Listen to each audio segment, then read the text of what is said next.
गोपी भाव से महारास में शामिल हुए।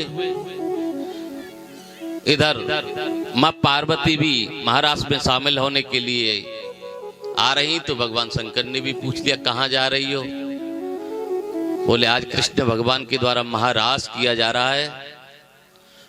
तो भगवान शंकर ने कहा कि मुझे भी ले चलो। बोले नहीं स्वामी, उसमें केवल गोपियां ही होंगी, केवल नारियां ही होंगी, कोई पुरुष नहीं जा सकता। तो भगवान शंकर ने कहा कि मुझे गोपी बना करके ले चलो, पर ले चलो।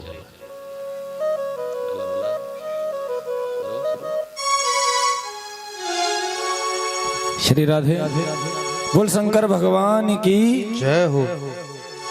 और आज माँ पार्वती भोलेनाथ को सजा रही हैं, श्रृंगार कर रही हैं और क्या कह रही हैं? एक लहरीदार चूनर और माथे पे डाल के, एक लहरीदार चूनर माथे पे डाल के, भोला बन जाए भोले घूंघट निकाल के, भोला बन जाए भोली घूंघट निकाल के। एक लहरीदार चूनर, एक लहरीदार चूनर माथे पे डाल के, भोला बन जाए भोली घूंघट निकाल के, भोला बन जाए भोली घूंघट निकाल के।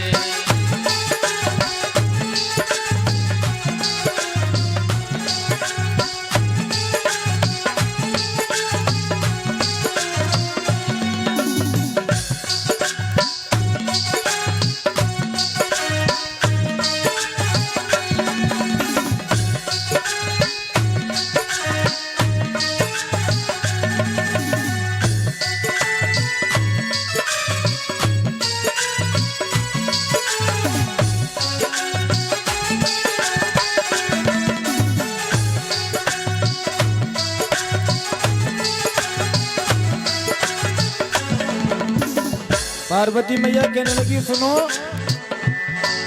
अरे बिच्छू वाला कान में डाला, गल मुंडों की माला, तेरे गल मुंडों की माला।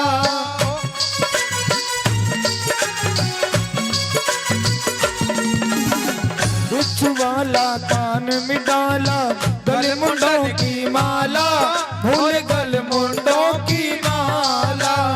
कमर कर धना कस के भांदा, कमर कर धना कस के भांदा, नागे वो काला काला, अरे नागे वो काला काला रे काला। सर्पों को रखेंगे प्यारी, सर्पों को रखेंगे प्यारी, झोले में डाल के, भोला बन जाए भोली घूंघट निकाल के, भोला बन जाए भोली घूंघट निकाल के।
अरे सभी कुछ तुमने छुपा लिया है, कहाँ छुपे गंगा पानी, भूल कहाँ छुपे गंगा पानी। सब कुछ तुमने छुपा लिया है, कहाँ छुपे गंगा पानी, भूल कहाँ छुपे गंगा पानी। और छुपा सकोगे हे प्रिय प्रीतम, ना छुपा सकोगे तुम प्रिय प्रीतम, ना छुपा सकोगे तुम प्रिय प्रीतम, ये मर्दानी बानी और ये मर्दानी बानी रे बानी। पकड़ी ना जाओ स्वामी, पकड़ी ना जाओ स्वामी, मर्दानी चाल से भूला बन जाए भूली काल के, भूला बन जाए भूले घूंघट निकाल के। एक लहरीदार चूनर, एक लहरीदार चूनर माथे पे डाल के, भूला बन जाए भूली घूंघट निकाल के, भूला बन जाए भूले घूंघट निकाल के।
नटवर पलट दिया घूंघट तो, नटवर पलट दिया घूंघट तो, तभी भूली मुस्काए और तभी भूली मुस्काए। नटवर पलट दिया घूंघट को, तब भोले मुस्काए, तब भोले मुस्काए। अरे नटवर पलट दिया घूंघट तो, तभी भूली मुस्काए और तभी भूली मुस्काए। कभी भोले मुस्काए और कभी भोले मुस्काए। और यही से शिव शंकर भोले हैं, यही से शिव शंकर भोले हैं, गोपेश्वर कहलाए, गोपेश्वर कहलाए लाए। मथुरा में पूजते भोले, मथुरा में पूजते भोले, मथुरा में पूजते भोले, मथुरा में पूजते भोले। गोपेश्वर नाम से। उठाइए दोनों हाथ सीधे झंडी की तरह। भोला बन जाए भोले घूंघट निकाल के, भोला बन जाए भोले घूंघट निकाल के, भोला बन जाए भोले घूंघट निकाल के, भोला बन जाए भोले घूंघट निकाल के, भोला बन जाए भोले घूंघट निकाल के, भोला बन जाए भोले घूंघट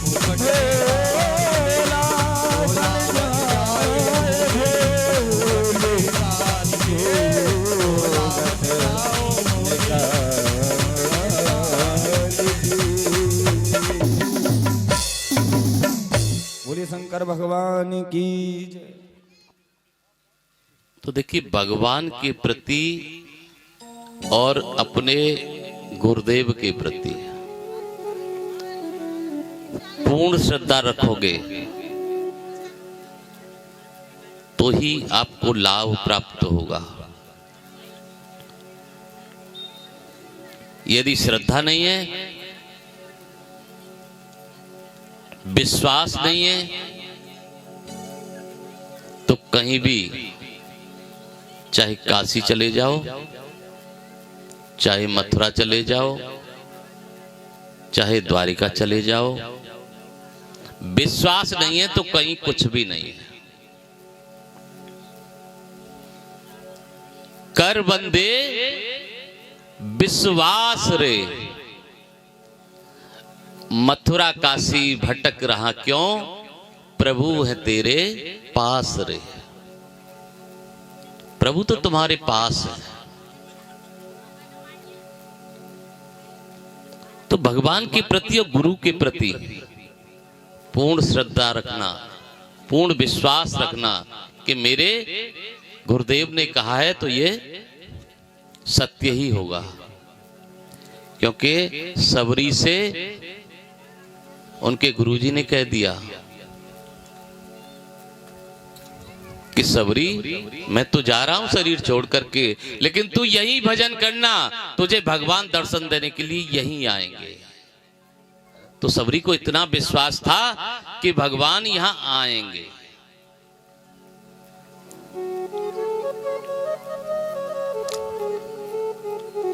गुरु के प्रति विश्वास जरूरी है। देखिए, एक गांव में एक व्यक्ति थे और वो बदमाश थे, डाकू थे। उन्होंने अपने जवानी में बहुत लूट, डकैती, हत्या बहुत की उन्होंने।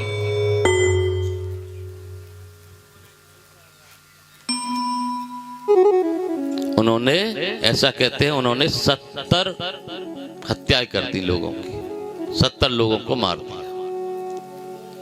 अब जब बुढ़ापा आया तो उन्होंने सोचा कि अब तो महात्मा हो जाऊं, शायद कोई कल्याण हो जाए।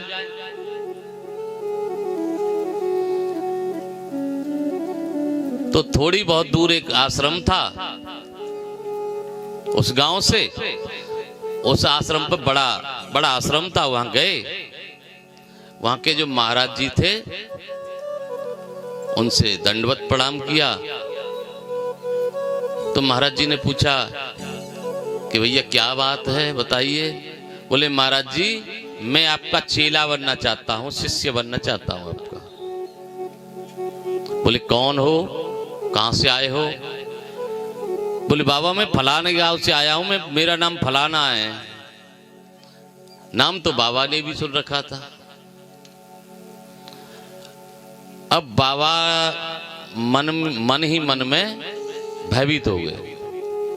यदि मना करूं कि शिष्य ना बनाना तो ऐसी 70 मारे, ऐसी 71 सही, और बना लूं तो आज न मारेगा तो फिर ये कल मार देगा। कोई ना कोई तो यहाँ, अगर मेरे मुंह से कुछ निकल गया किसी दिन तो ये उसी दिन मार देगा। अब क्या करूं? मान की हाँ बाबा मुझे अपना शिष्य बना लो, मंत्र दीक्षा दे दो। बोले भैया सब मंत्र दीक्षा चाहिए, भगवान को भजन कर आराम से और अपने घर चले जाओ, वहीं रहे। वो ना बाबा मैं तो यहीं रहूंगा। अब बाबा घबराने लगे भीतर से, ना बाबा तुम वो मंत्र दे दो, मैं तो यहीं रहूंगा। अब बाबा न तो मना कर सके कि वे आज न मरे तो कल मरे, ये मारेगा जरूर। अब क्या किया जाए?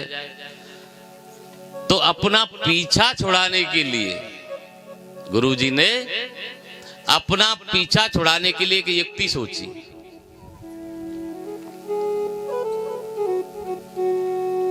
आश्रम में एक लौटी रखी हुई थी बांस की, उसे निकाल करके बाबा लाए और उसके हाथ में दे दिया, लो भैया। बोले क्या बात है बाबा? बोले ऐसा करना, तुम इस लौटी को लेकर के तीर्थ यात्राओं में भ्रमण करने के लिए निकल जाओ, और एक काम करना, जब तक लौट करके मत आना जब तक इस लौटी में से कुल्ला नहीं फूटा में, जब तक भैया आश्रम पे बताना। अब सूखी लौटी में से कुल्ला कैसे फूटे? अब बाबा ने सोच ली कि ना तो कुल्ला फूटेंगे और ना ये वापस आवेगा।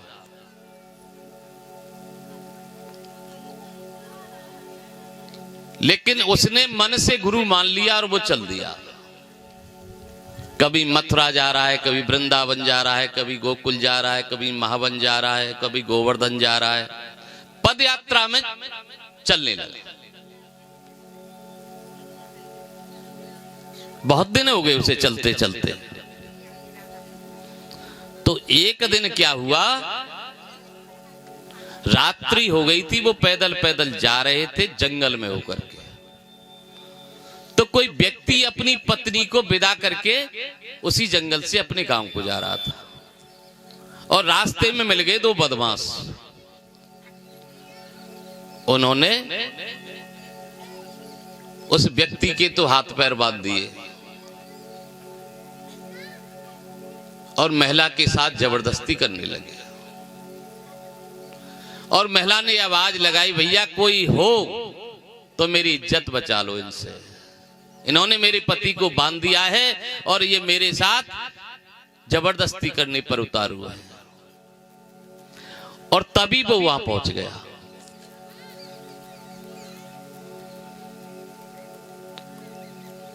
पहले डाकू तो रहा था, हिम्मत तो खुली हुई थी और वैसे भी शरीर भी मजबूत था। उसने दोनों से कहा कि लाला छोड़ दे जाए, बढ़िया रंग है, छोड़ दे। वो नहीं माने। अब मन में सोची, गुरुजी जो कंगे दो हत्या और करके आएगो, ऐसी 70 मारे ऐसी 72 सही। वहां ने 2 लौटिया दई दो उनमें, दोनों की हत्या कर दी। अब तो महिला वो बड़ी प्रसन्न हुई, उनके पैरों में पड़ गई कि बाबा तुमने मेरी इज्जत बचा ली। उसके पति को भी खोला। अब दोनों कहने लगे, बाबा तुम हमारे घर चलो। घर लिवा ले गए। घर जाकर के उन्हें खाना पीना खिलाया और रात में बोले यहीं सो जाइए, जहां भी जाना हो सुबह चले जाना। और वहीं सो गए। लौठी को कोने में वहीं खड़ा कर दिया। अब सुबह जगे तो क्या देखा, उस लौठी में कुल्ले फूटने लगे।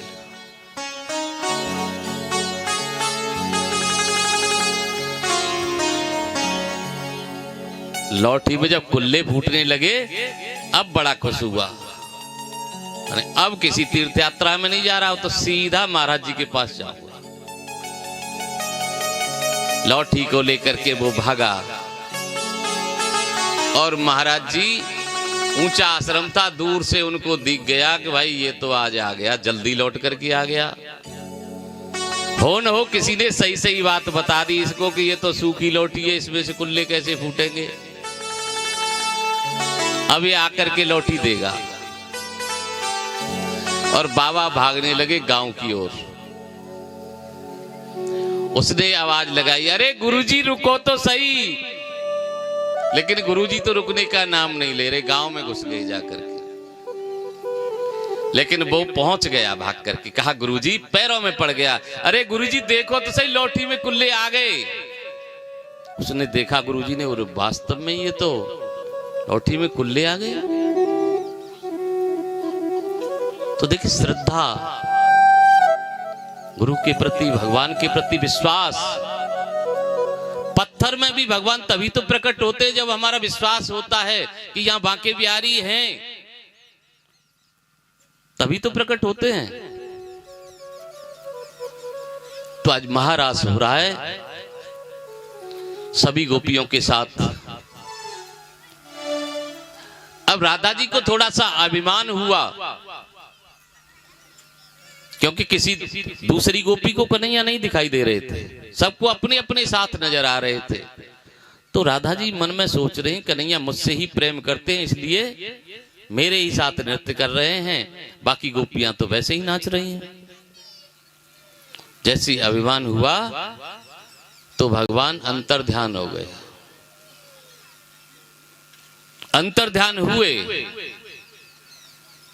तो राधा जी व्याकुल होने लगी, कन्हैया कहाँ गए, रोने लगी, नृत्य बंद हो गया। है?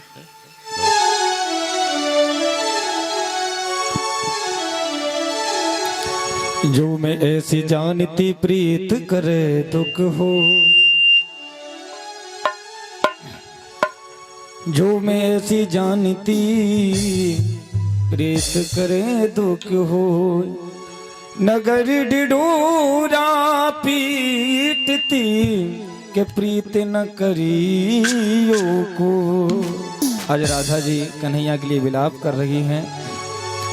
हरी घड़ी याद तेरी आए सोतन बन के, हर घड़ी याद तेरी आए सोतन बन के, मैं फिरूं श्याम तेरे नाम की जोबन बन के, मैं फिरूं श्याम तेरे नाम की जोबन बन के। हर घड़ी याद तेरी आए सोतन बन के, हर घड़ी याद तेरी आए सोतन बन के, मैं फिरूं श्याम तेरे नाम की जोबन बन के, मैं फिरूं श्याम तेरे नाम की जोबन बन के।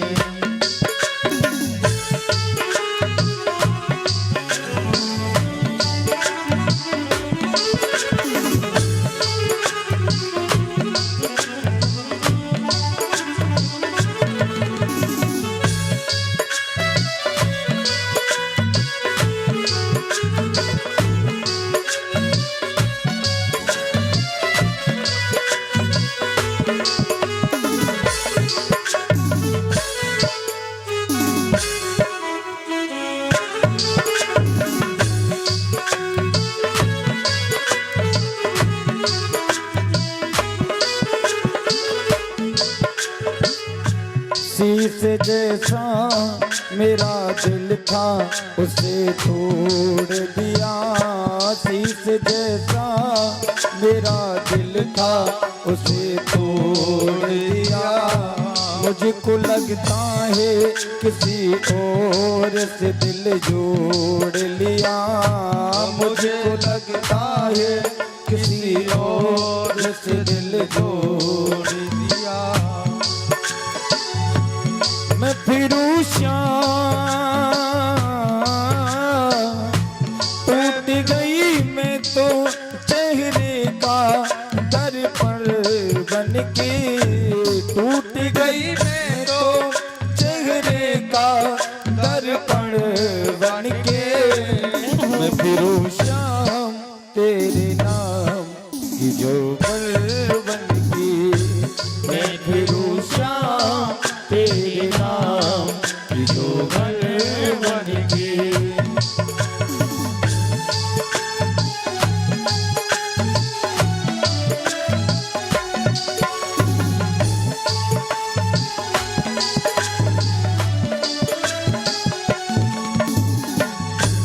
एक जमाना था बुलाने से चला आता था, एक जमाना था बुलाने से चला आता था, एक जमाना था बुलाने पर चला आता था, एक जमाना था बुलाने पर चला आता था।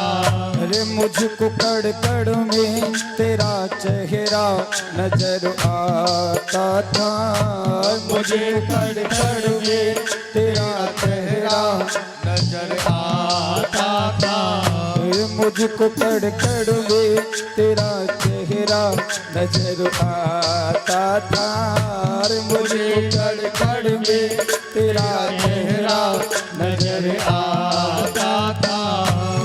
मैं ब्रजवास फिरूं शायरा बाबुरी बन के, मैं ब्रजवास फिरूं कारा बाबुरी बन के, मैं तेरे नाम की फिरूं काना एक जोबन, मैं फिरूं नाम तेरे नाम की जोबन बन के। और कन्हैया दर्द अब दिल का बढ़ाने से भला क्या होगा, दर्द अब दिल का बढ़ाने से भला क्या होगा। एक सखी कहने लगी बहन कन्हैया मैंने देखो आज एक दिना की बात सखी वो शाम कन्हैया मेरे घर आयो और मैंने तो जानो भूषण को सखा जल्दी से घूंघट को पट सरकायो। लेकिन इतने में वो चली गए एक सखी ने आई श्याम बतायो जय हो। और आग लगे जबेरी घूंघट में अखियां भर श्याम मैंने देख न पायो, अखियां भर श्याम मैंने देख न पायो, अखियां भर श्याम देख न पायो। दर्द अब दिल का बढ़ाने से भला क्या होगा, दर्द अब दिल का बढ़ाने से भला क्या होगा। श्याम जो रूठा साथ टूटा अब कहाँ होगा, श्याम जो रूठा साथ टूटा अब कहाँ होगा। श्याम ब्रजवास करूं फिरती बांवुरी बनके, श्याम ब्रजवास करूं फिरती बांवुरी बनके, मैं फिरूं श्याम तेरे नाम की जोवन बनके, मैं फिरूं श्याम तेरे नाम की जोवन बनके। हर घड़ी याद तेरी आए सोतल बनके, हर घड़ी याद तेरी आए सोतल बनके, मैं फिरूं श्याम तेरे नाम की जोवन बनके, मैं फिरूं श्याम तेरे नाम की जोवन बनके, मैं फिरूं श्याम तेरे नाम की जोवन बनके, मैं जोवन बनके श्याम जोवन बनके। बोली वृंदावन बिहारी लाल की जय। तो देखिए जिस समय भगवान अंतर ध्यान हुए तो सभी गोपियों ने भगवान का ध्यान किया। भगवान दोबारा से प्रकट होते हैं और महाराज संपूर्ण होता है। तो सुखदेव जी कहते हैं कि राजन, देव ऋषि नारद जी ने कंस के पास जाकर कहा कि अरे कंस तू तो बड़ा ही भोला है, इस वसुदेव ने तुझे उल्लू बना दिया। बोले देव ऋषि कैसे? अरे तुझे पता है वो अपने 8वें पुत्र को नंद जी के यहां छोड़ करके आ गए थे रात्रि में। देव ऋषि नारद जी ने बता दिया। जो श्री कृष्ण है ना वो देवकी का ही पुत्र है और जो बलराम है वो रोहिणी का है, और दोनों ने मिलकर तेरे बहुत से साथियों को मार डाला है। तो ऐसा सुना आग बबूला हो गया कंस। तलवार निकाली और कहने लगा कि अब वसुदेव को छोड़ूंगा नहीं।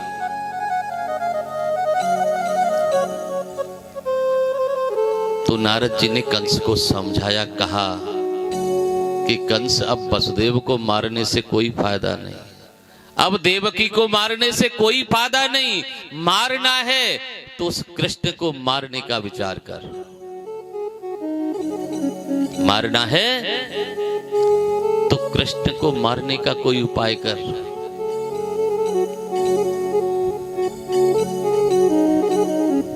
कंस के मन में आया कि कृष्ण और बलराम दोनों को यहां बुलाया जाए और यहां आकर के दोनों को मैं मार दूंगा। कंस ने अक्रूर जी को बुलाया, क्योंकि जो अक्रूर जी थे वो वसुदेव जी के और नंद जी के अच्छे मित्र थे। तो अक्रूर जी को बुलाया। कंस ने कहा कि अक्रूर जी, आपको मेरा एक काम करना है। बोले क्या? बोले आपको गोकुल में जाना है। देव ऋषि ने बताया है कि जो श्री कृष्ण है, जो नंद का बेटा है, वही देवकी का है। तो आपको सुबह ही यहां से निकल जाना है और कल शाम तक यहां लौट करके आ जाना है। कृष्ण और बलराम दोनों को लिवा करके लाना। और एक बात याद रखना, किसी को मेरे प्रयोजन के बारे में जानकारी नहीं पड़ जाए। तो देखिए, कंस आज साक्षात मृत्यु को आमंत्रण कर रहा है।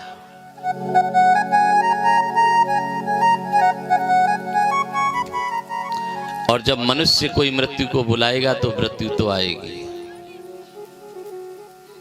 आज जो कंस है मरने के लिए अधीर हो रहा है।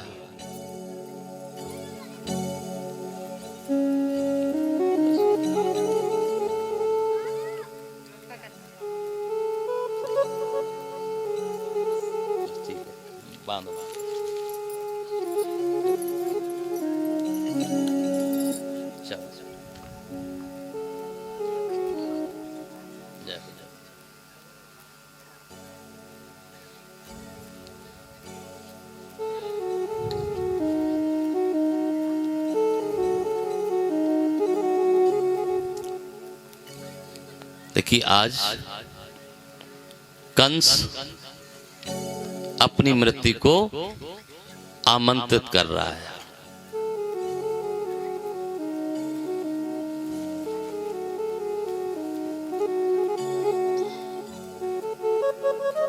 और जब अक्रूर जी को यह मालूम हुआ कि लिवाने के लिए मुझे जाना है, तो मन ही मन में प्रसन्न हो रहे हैं। आज पूरी रात अक्रूर जी की मनन करते हुए निकल गई। पूरी रात उन्होंने भगवान कृष्ण के बारे में सोचा, क्योंकि 8वां पुत्र है तो भगवान का ही अवतार होगा, क्योंकि आकाशवाणी तो पहले ही हो चुकी थी।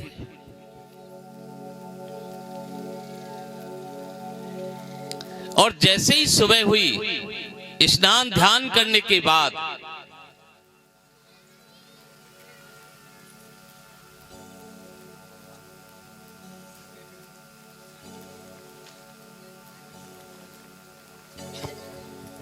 देखिए, सेल खेड़ा वाले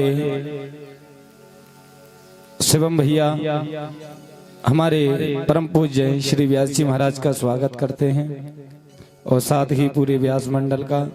एक बार इनके लिए जोरदार तालियां बजाते हैं सभी भक्त। और मैं ठाकुर जी से बस यही कामना करूंगा कि हमेशा इनको खुश रखें। जय श्री राधे, जय जय श्री श्याम। तो देखिए, जैसे ही सुबह होती है, अक्रूर जी स्नान ध्यान करने के बाद अक्रूर जी ने देखा कि द्वार पर कंस द्वारा एक रथ भेज दिया गया, सोने का रथ था। तो अक्रूर जी उस रथ में बैठ करके गोकुल की ओर जा रहे हैं और मन में सोचते हुए जा रहे हैं कि हे भगवान, मैं पापी का साथ दे रहा हूं, मैं पापी के साथ रहता हूं, लेकिन आप तो पतित पावन हो ना, आप तो पतित पावन हैं। मेरी परिस्थिति को तो आप समझेंगे प्रभु। मैं आपके दर्शन के लिए आ रहा हूं। यही सोचते हुए गोकुल की ओर रथ बढ़ने लगा। अक्रूर जी सोच रहे हैं कि मैं वसुदेव जी का मित्र हूं, तो शायद कन्हैया मुझे चाचा कह करके पुकारेंगे।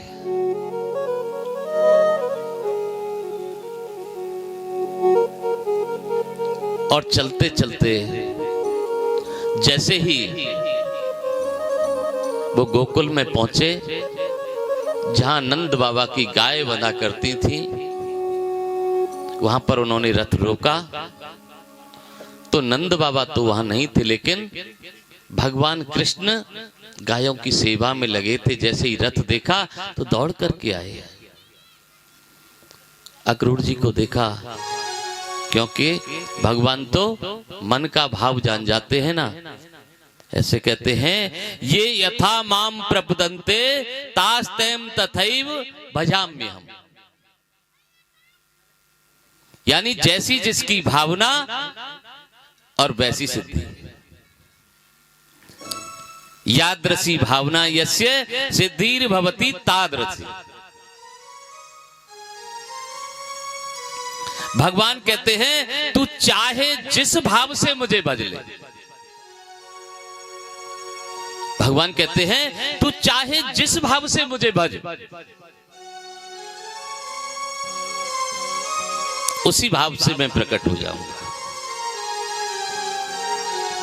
तो कन्हैया दौड़ करके आया और कहा कि चाचा जी, आप तो बहुत दिन में पधारे हैं। सो अंदर ही अंदर धन्य हो गए। उतर करके रथ से कन्हैया को छाती से लगा लिया। कहने लगे, कन्हैया नंद जी कहाँ हैं? बोले यहीं पर हैं, अभी आने वाले होंगे। और इतनी ही देर में नंद बाबा भी वहां पर पहुंच गए।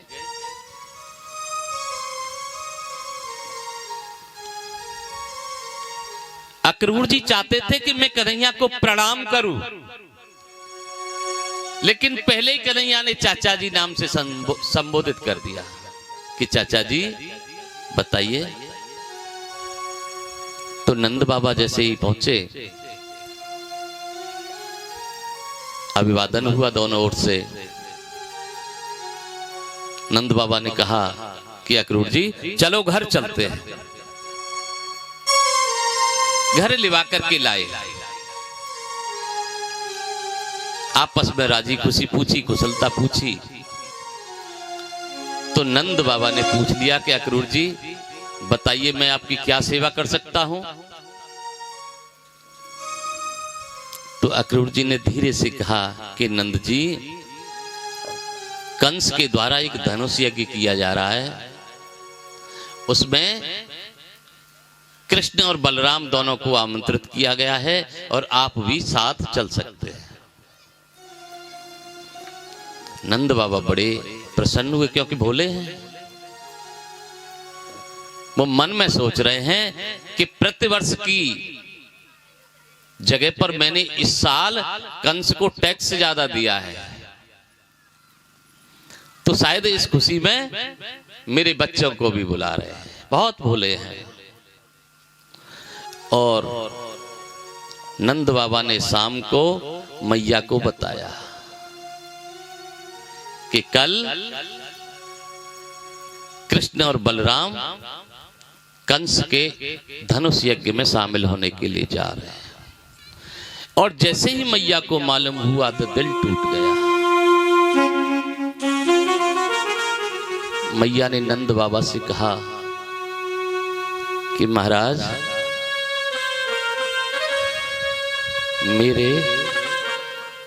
मेरे कृष्ण को मत ले जाना। मैंने कल ही एक स्वप्न देखा था।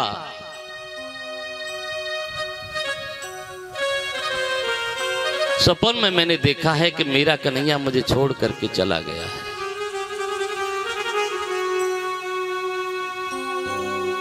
और इधर भगवान कृष्ण वहां से चलकर के अपने सखाओं के पास पहुंच गए। हमेशा सबको हंसाते रहते थे। लेकिन आज उदास बैठ गए जाकर।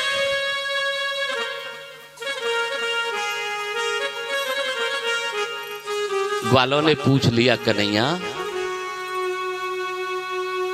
आज क्या बात हो गई, आज आप प्रसन्न नहीं दिखाई दे रहे। तो कन्हैया ने कहा,